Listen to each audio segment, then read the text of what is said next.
Imaginez que ces émeutes-là, ça s'était passé en banlieue à 1 mois de la présidentielle. Même Macron, ça se trouve, il serait même pas passé. Mais quand ça se passe quand ça se passe avec les gilets jaunes, là, tout de suite, là, on cherche pas des questions d'immigration. On discute de ce que dit le président de la République, Emmanuel Macron. Est-ce que les émeutes, c'est une question d'immigration, oui ou non? Frédéric, bonjour. Bonjour à vous. Non, dit le président de la République, ce n'est pas une question d'immigration, c'est plutôt une question d'intégration et de difficultés socio-économiques. Qu'en dites-vous? Pour la première fois de ma vie, je crois que je suis d'accord avec Macron. Allez-y, pourquoi? Comme quoi tout arrive. Parce que pour moi, ce n'est pas forcément un problème d'immigration en elle-même, c'est surtout aussi bien un problème d'assimilation que d'intégration. Je m'explique. Tout à l'heure, quelqu'un autour de votre table parlait de la Grande-Bretagne. La Grande-Bretagne applique en fait un modèle totalement différent de la France. Là-bas, en fait, vous pouvez arriver avec vos coutumes, tandis qu'en France, c'est plutôt un modèle d'intégration. En gros, c'est à Rome fait comme les Romains. Et donc, à partir de là, il y a un problème. C'est-à-dire qu'il y a des gens qui ne l'acceptent pas. Mais à partir du moment où tu ne veux pas l'accepter, va en Angleterre. C'est aussi simple que ça. Moi, j'ai habité dans plusieurs pays européens et du Maghreb pour des questions professionnelles. Bizarrement, je n'ai jamais eu de problème dans aucun des 4 pays européens et dans aucun des 2 pays du Maghreb. Oui, mais jamais. Si je puis me permettre, oui. Ce qui est refusé, et notamment ce qui est refusé aux gens, aux immigrés venant de pays qui ont été colonisés par la France, est tout à fait accepté en France pour un certain nombre d'ethnies et de populations. Par exemple, on ne reproche pas aux Sri Lankais, aux Chinois de vivre de façon communautaire, de n'avoir aucun mariage exogène, de continuer de parler leur langue à leurs enfants, de continuer. Et moi, je suis plutôt pour un système communautaire que pour un système d'intégration républicaine individuelle. Donc, je trouve ça tout à fait normal. D'ailleurs, c'est assez naturel. Quand on va dans un pays étranger, on se regroupe entre gens du même, voilà, en Australie, etc. Non, mais ce que dit le monsieur, c'est qu'il a qu'à aller en Angleterre. Mais en France, ça existe aussi, le fait communautaire, et ça se passe très bien. Étienne, vous avez raison, mais pourquoi je veux dire, la communauté asiatique, pourquoi les Portugais, pourquoi les Espagnols, pourquoi les Sri Lankais, pourquoi les Italiens, on leur reproche rien? Parce qu'ils ne foutent pas la merde. Oui, enfin, relisez l'histoire de l'immigration italienne. Relisez l'histoire de l'immigration italienne qui tenait tout de même la mafia, la prostitution et la drogue. Vous verrez que c'est pas aussi simple que ça quand même. Nous sommes entièrement d'accord, mais ce que je tente de vous faire comprendre, notamment avec, on va dire, une partie de l'immigration qui vient d'Afrique du Nord. Vous prenez la génération notamment de Zora.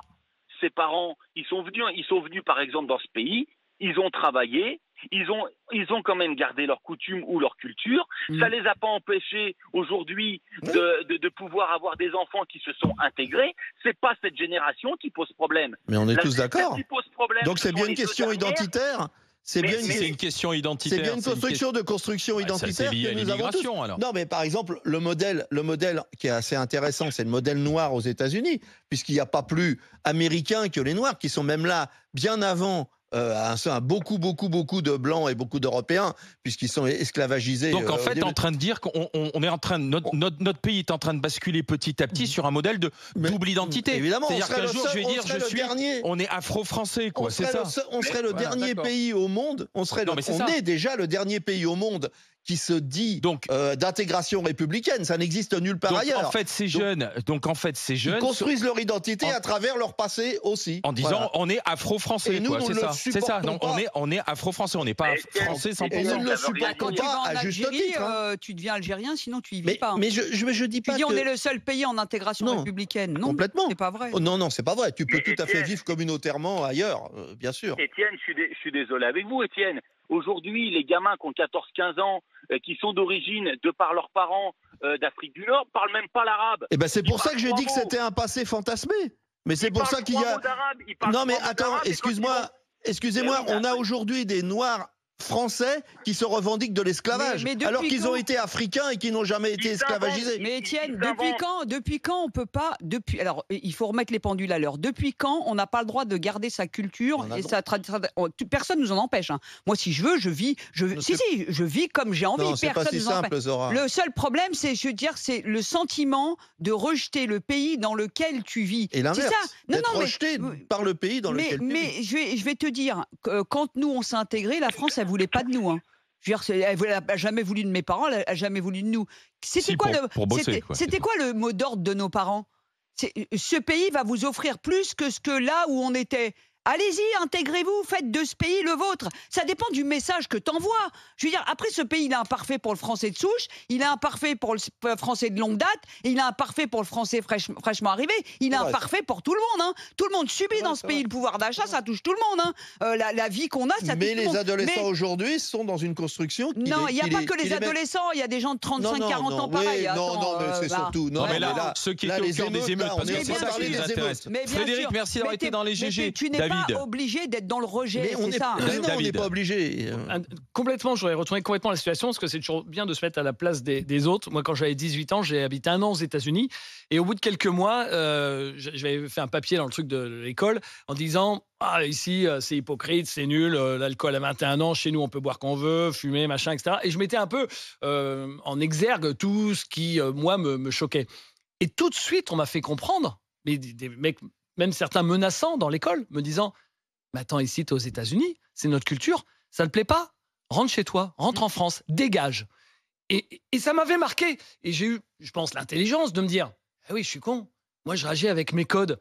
Mais là, je suis aux États-Unis, c'est à moi de m'adapter. » Et derrière, j'ai fermé ma bouche, je me suis dit, c'est comme ça, machin, et j'ai essayé de m'adapter. Et en même temps, t'étais pas aux États-Unis pour y passer toute ta vie, quoi. Non, et t'étais pas dans une communauté française qui, le soir, aurait bu. Parce qu'en fait, ce qui se passe, c'est qu'en Australie, c'est la même chose. Mais tu as quand même cette culture de te dire est-ce que je suis au bon endroit? Mais sauf que. Est-ce que je suis au bon endroit? Soit j'accepte. Et en plus, on dit ça, j'y reviens, il y a tellement de familles africaines ou maghrébines qui vivent de leurs coutumes et qui vivent très très bien et qui, quand même, sont particulièrement intégrées. Mais ça veut rien dire, intégrer. C'est pour ça que le mot intégrer, il veut rien dire. C'est ce que dit le président de la République. Dont les enfants ne posent pas de problème à se rebeller contre la République. Pas automatiquement l'intégration. Parce que tu vois, je pense que c'est une énorme majorité. C'est une énorme majorité dans les cités de gens qui vivent de leurs coutumes et qui vivent quand même en accord avec la République. La question, elle est par exemple quand il y a eu la révolte des Gilets jaunes. Et que des gens, on n'a pas dit, on a parlé de leurs conditions sociales et des conditions socio-économiques qui poussaient à la révolte. Là, parce que ça se passe en banlieue, automatiquement la réflexe n'est plus de regarder, mais d'essentialiser en disant regardez, c'est une révolte migratoire, c'est pas une révolte des conditions socio-économiques. C'est assez intéressant parce que en fait, tu te rappelles de notre ami, comment il s'appelait, qui écrivait des bouquins, Je suis noir et j'aime pas le manioc. Oui, Gaston Kellman. Gaston Kellman, il nous avait expliqué que ses filles qui étaient noires, et lui est né en Bourgogne, et noires, la maîtresse avait dit, elles sont hyperactives, et la maîtresse lui avait dit, elles seraient mieux dans leur milieu, dans le milieu d'origine. La maîtresse en France leur avait dit. C'est tout.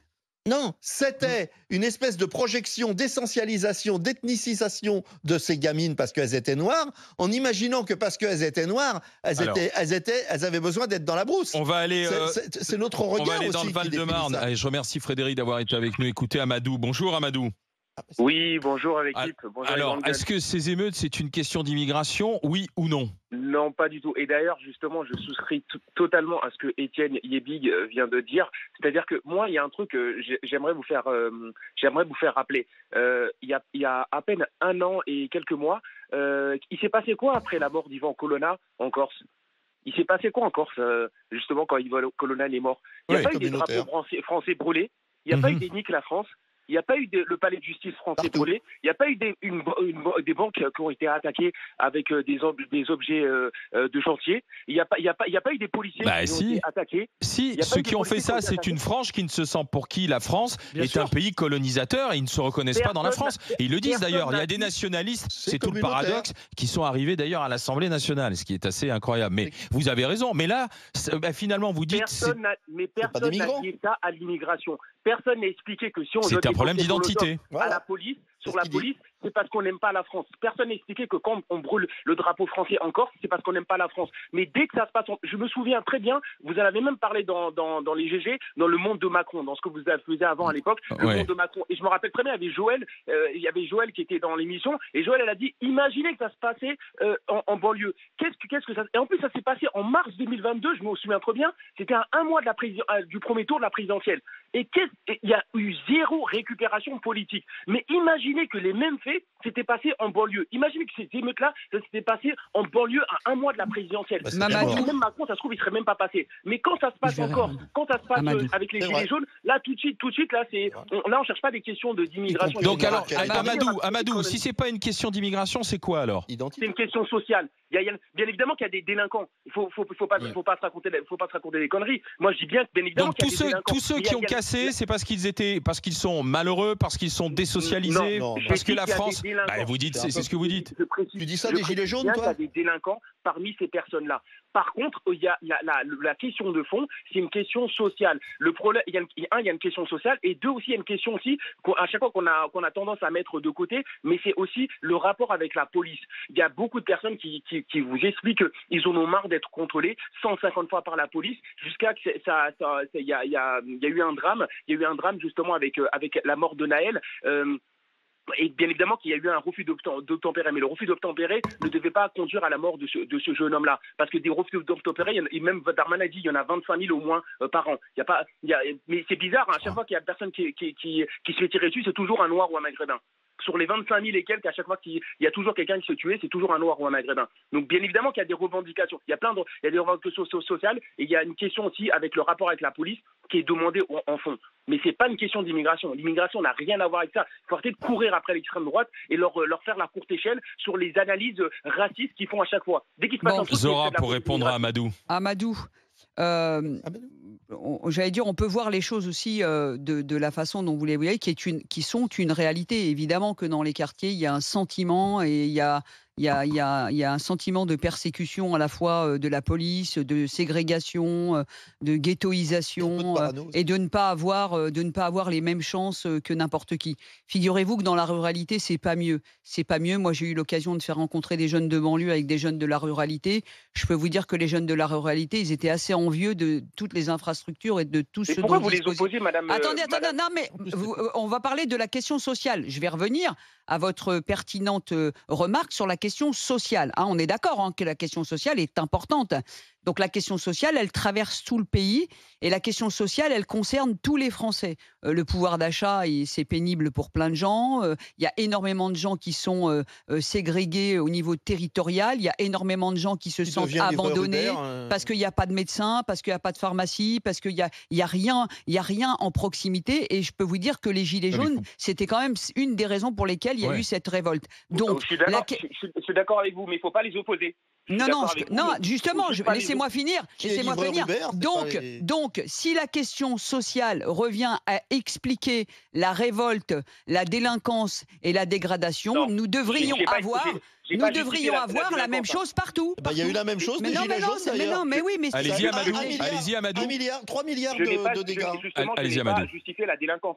J'ai bien précisé que, bien évidemment, qu'il y a des délinquants, il y a des personnes qui devraient être punies par rapport, en fait, au fait de délinquance et de dégradation qu'ils ont fait. Par contre, j'explique juste qu'il ne faut pas opposer. À chaque fois, ça, c'est ce que à chaque fois l'extrême droite reprend. Oui, mais voyez, en province et tout, machin. Mais pourquoi vous parlez c'est comme si on oppose, en fait, deux pauvres. On dit, tiens, il y a un pauvre qui vit en province, il y a un pauvre qui vit en banlieue. Non, ce que j'essaye d'expliquer, c'est que si vous partez sur le chemin de la question sociale qui fait que les gens souffrent justement du pouvoir d'achat, du chômage, de la relégation, de l'abandon des pouvoirs publics, Amadou, ce qui est vrai, il a raison Amadou, c'est vrai. Oui, mais sauf qu'Amadou, vous avez occulté aujourd'hui. C'est national, il y a plein de gens qui souffrent. Amadou, non, mais vous occultez une partie aujourd'hui des problèmes qui sont relevés notamment par bon nombre d'associations, d'éducateurs et par l'éducation nationale qui explique pourquoi est-ce qu'une partie de ces jeunes n'arrivent pas à prendre les codes français. Pourquoi est-ce qu'ils ne se J'ai dit une partie, Amadou. Et vous le voyez bien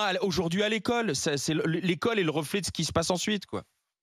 Non, Alain, moi je suis pas totalement d'accord. C'est-à-dire que bien évidemment qu'Alain, vous allez toujours trouver des personnes en fait justement en France, en banlieue et tout, qui justement ne veulent pas justement s'intégrer, reprendre des codes, etc., etc. Mais la majeure partie des gens sont des gens qui se lèvent tous les matins. Mais allez prendre les transports en commun. Mais non, je suis d'accord avec vous.